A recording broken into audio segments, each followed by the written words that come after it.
Today on The Report, Russia's invasion of Ukraine and what major companies are doing about it. Plus, COVID-19 mask mandates and what local changes are being made. And why the CSUF Police Department is being protested. The report starts now.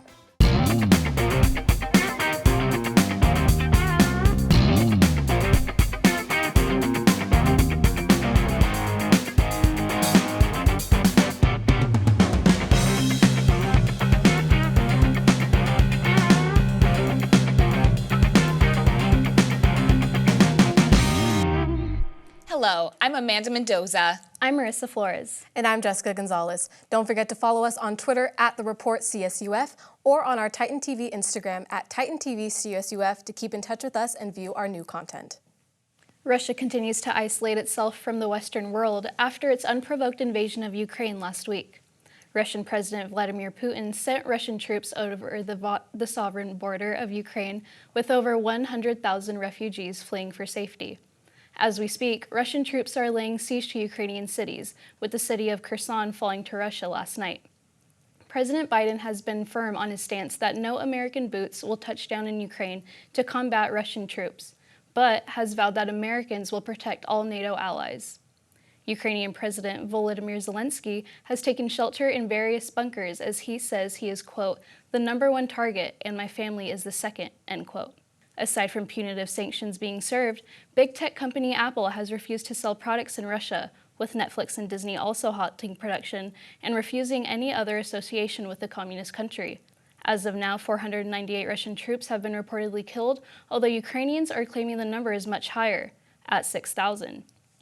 Over 2,800 Ukrainian troops have fallen while defending their homeland, and according to the United Nations, more than 600 civilians have been killed since President Putin declared war. Now, according to Reuters, Putin told French leader Emmanuel Macron that Russia would achieve its goals of military invasion in Ukraine no matter what happens. Even Macron has stated he believes the worst is yet to come for the Western world.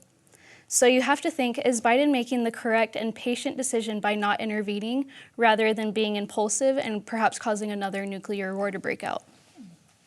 You know, I think Biden is making the best choice to kind of lay low and say no American boots will touch down on Ukraine. And I understand why people would want to help Ukraine and those innocent people, but I think the risk of elevation is just too high to do anything.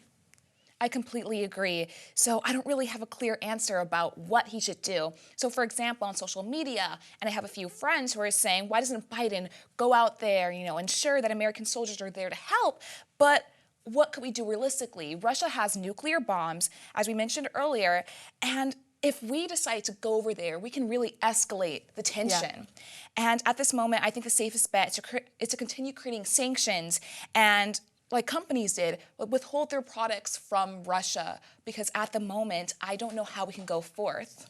Yeah, absolutely, I agree. And like you said, Russia has an immense amount of nuclear weapons at their disposal. And as we know, with advancements in technology, the warfare that we have even at our hands as the U.S., but we also have to consider Russia has just the same amount. And we have to consider, yes, our military is a strong military. Like you said, if we go into Ukraine, nothing possibly bad could come out of it. We could protect the people, but like you said, we have to remember they have nuclear weapons.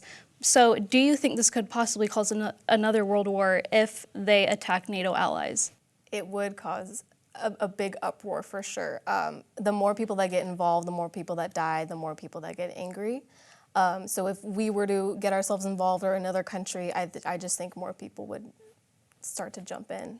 Exactly. I think if Putin decides to attack a NATO country, I think that's a point where, for Americans, I think that would kind of signal that we need to take a bigger action. And plus, I think that Putin is looking for any excuse to try and attack Ukraine or attack other surrounding countries. So, for example, according to BBC, on February 24th, Putin claimed that Russia couldn't feel, quote, safe, develop, and exist, end quote, because with Ukraine nearby, it felt like a threat. He also made the claim that he wanted to protect his people and focus on the, quote, demilitarization and denazification, end quote, of Ukraine, which was in fact rejected by several Ukrainian figures. And so he also claimed several times that the country is run by extremists. So understanding that he's just trying to find any excuse in order to ensure that there's more power, who knows what he could do in the future.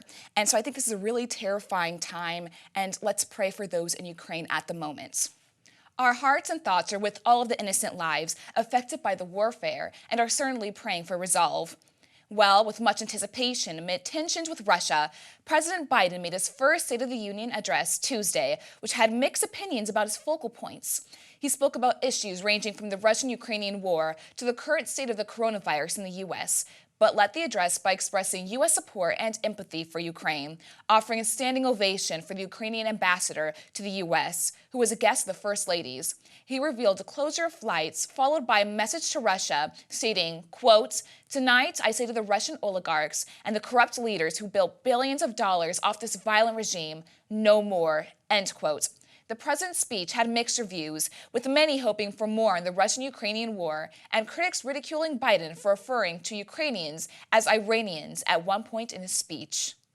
President Biden has also been busy on the judicial front, and history could be made as the president announced his Supreme Court nominee, Ketanji Brown Jackson, on February 25th. If confirmed, Jackson can be the first Black woman to sit on the Supreme Court. The nomination was made to fill the seat of Justice Stephen Breyer, who has announced his retirement in January. The current federal appellate judge will know if she is confirmed to the court around mid-April, according to the Senate. Already, the nominee is receiving bipartisan support, which includes prominent Republicans and conservatives like retired judges J. Michael Luttig, Thomas B. Griffith, and lawyer William Burke. Regardless, the Democrats remain the majority party of the Senate, which limits any opposition. Okay, so Jackson has been a judge since 2013, and so she's well qualified, yet a lot of people question why Biden chose her, and many are questioning, are they doing this just because she's a Black woman and she'll be the first Black woman to be on the Supreme Court? What do you guys think of that? What do you think of their questioning? You know, usually I don't really like this question because when people bring up this topic, I feel like there's an underlying assumption that white people are always qualified for these positions, but the second a person of color who's also talented and suited for a job, then she's questioned because of her race. And so, for example, when people say they should have done this or that regardless of race, that conversation never really comes up when a white person is nominated for such a high position. And so why is the existence of a person of color in a high position automatically seen as a subject up for debate or as a political statement? Yeah, I would agree with you. I think she is a well-renowned federal appeals judge, as we know. But apart from race, I don't see how her being added to the Supreme Court could hurt our nation. I think this is actually rather an opportunity to promote social growth. As we know, our nation is divided. We have Black-white, we have Democrat-Republican, we have liberal-conservative. So I think with Biden's choice in bringing her into the Supreme Court, I honestly don't see how people could complain or how this could be a negative thing for our nation. I think she has the credentials. Like you also mentioned, I don't know if you did, but she was in the U.S. Circuit Court. So I don't agree with these people that are saying that she doesn't have the qualifications. I think she's very qualified. And with COVID cases increasingly waning, we are beginning to see the end of mask mandates in the U.S. This past Tuesday, California removed the mask mandate that required unvaccinated people to wear masks indoors. The initial indoor mandate that applied to everyone ended for vaccinated people February 15th. Now, California, Oregon, and Washington State will be lifting the indoor mandate for K-12 schools. The removal will apply statewide in California, but local officials are able to retain that mandate if they feel necessary. Still, everyone is strongly recommended to wear masks indoors and required to when in areas of high transmission. It's great to hear that we are finally seeing some improvement, and hopefully this will be a step forward in the right direction. Well, Titans, last week, Cal State Fullerton students and others took to campus to protest the hiring of who they called a killer cop by the CSUF Police Department.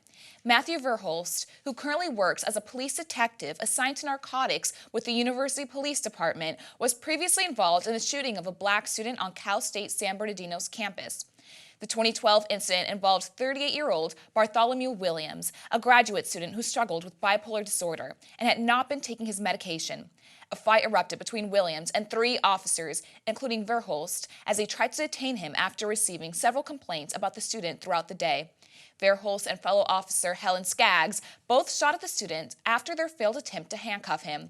The district attorney's office stated both officers were legally justified in their shooting of Williams. So I read an article by PE about the situation, and it mentioned that Williams had several outbursts, and the Sergeant Leandra Fields already encountered him 2 times that day. And so even though Skaggs used pepper spray, hit him with a baton 20 times, and Fields tried to handcuff him, it was to absolutely no avail. And most notably, Williams stomped on Fields' heads, leading him to shoot him 3 times, and Verhulst 2 times. So I want to know, what are your thoughts about this? And do you think CSUF students are justified to be scared? I absolutely think they're justified to be scared. We are a racially diverse campus. We have plenty of people who, actually with the campus, also earlier, we closed our women's center. So I believe the people at the protests, they see this officer who worked at San Bernardino, who killed this innocent person who simply had a mental illness, had something going on with them, just simply didn't take their medications for that day. With their training, they're sprayed with pepper spray. They're trained for this. They should know how to get past this. They should know how to take a baton. Yes, I understand they're scared, but then why are they in this field? Why are they here on campus working in our police department? The interesting thing is, when I went to our police department's website, I did not see one picture of Verhulst, but I saw other pictures of other officers. So that kind of makes me wonder, yes, these kids are justified in protesting, because if I didn't feel safe on campus, in a racially diverse campus with primarily white police officers, I'd want to protest too. I'd want to take to the streets also.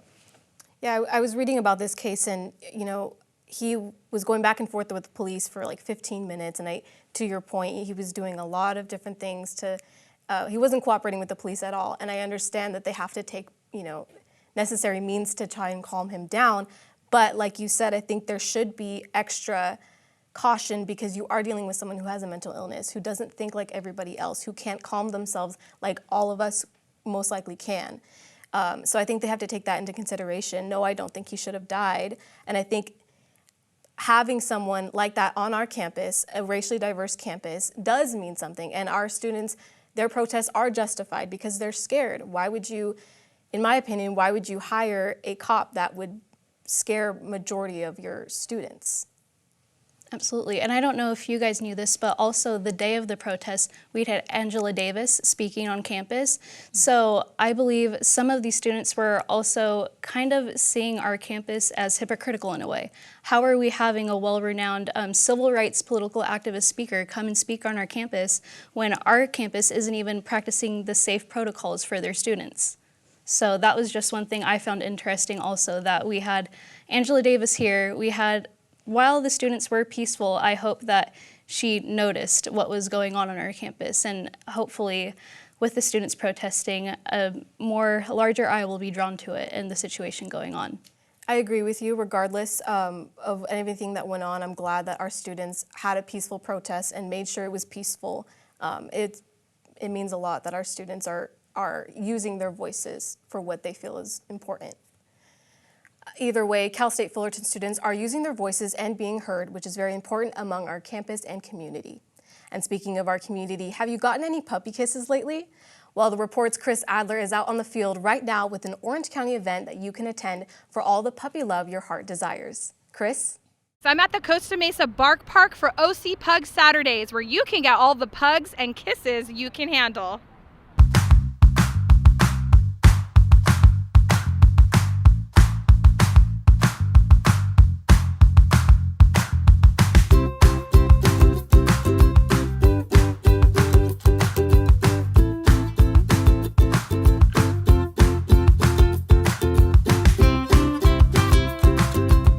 Wake up, every puggy. It's OC Pug Saturday, an Orange County pug meetup group where hundreds of pugs and pug people get together for pugnacious fun. The cutest curly-tailed event in OC without a doubt. But how does a meetup like this even begin? How do all of these pugs find each other?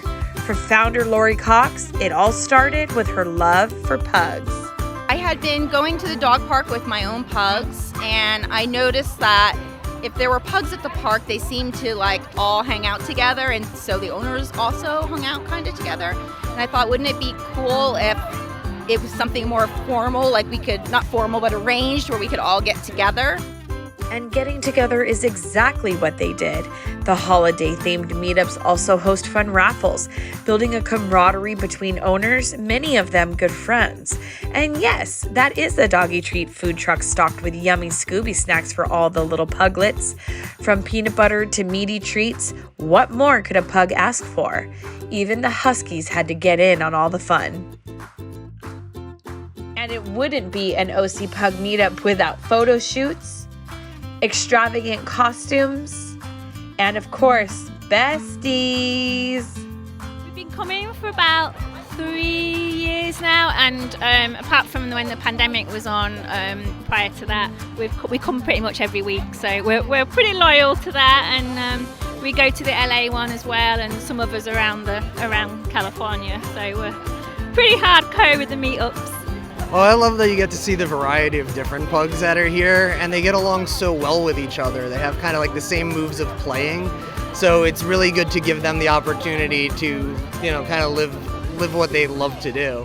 This is Chloe, and she is 11 years old. She's a rescue. She was about 4, I think, when I rescued her, and she's just a little sweetie. This is Frankie, and he is 10. He's also a rescue. I rescued him when he was 1, and he is just a happy boy. He's actually a mix. And among all of these spunky little pugs, quite the celebrity made a totally radical appearance today. This is Surf Gidget the pug. Do you want to talk? And she's a hoot.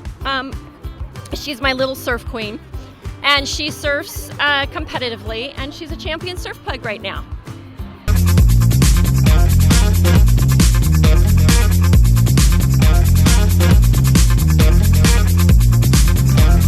This might be her last season. Every season I say, maybe one more, But she's been, Purina Incredible Dog Challenge has asked her to retain her title because she's champion right now. So they want her to surf again this season. From surfing pugs to dancing pugs and every kind of pug in between, OC Pug Saturdays is where a pug gets to live its best life. And the pug life isn't easy. They just make it look that way.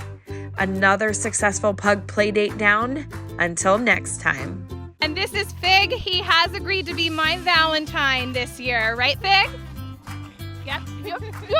I think that's definitely a yes. In Costa Mesa for the report, I'm Chris Adler. That was so cute and definitely needed to see all those pugs dressed up after all of our conversations. Absolutely. Okay, so actually that reminds me, last week there was a Cal State Fullerton dog therapy session on campus, and I got to pet some of the dogs, but after seeing this, it really makes me want a pug. They're so adorable, especially the one with little pink tutu. Yeah. Oh my gosh, he stole my heart.